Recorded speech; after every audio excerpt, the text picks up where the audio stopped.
Is it a problem that starts at home? And my next guest is a former teacher and master at Eton College. You'll remember this guy, OK? I've been looking forward to getting him on the channel. He was fired by a school, Eton to be fair, over a lecture in which he highlighted the importance of masculine virtues and challenged feminist criticisms of masculinity in a move which was widely criticised as a suppression of free speech. Thank you very much. Great to have you on the show. It's Will Knowland. Will, thank you.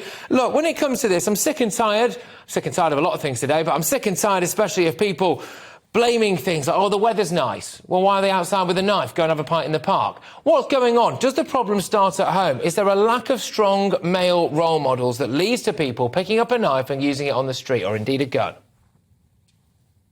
Yeah, there's research showing that one of the main functions of a father in the home is to provide boundaries, not just emotional boundaries, and fatherlessness is linked to ADHD, but also discipline as well.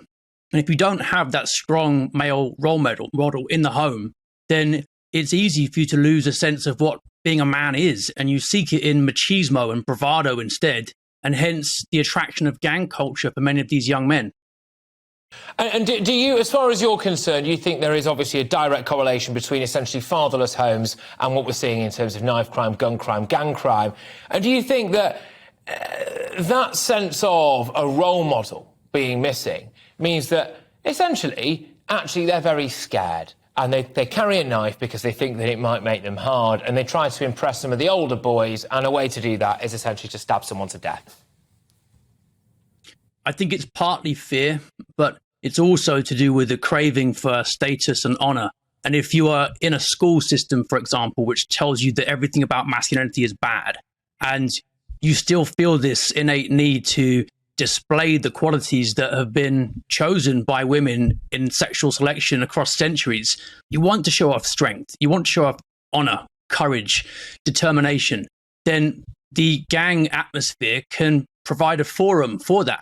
It's just not where we want to direct young boys. We want them to show those qualities in defense of women, in defense of children, as they've traditionally been valued. Just very quickly, because I'm going to get shouted at, Will, OK? I'm good. Very quickly. Sorry.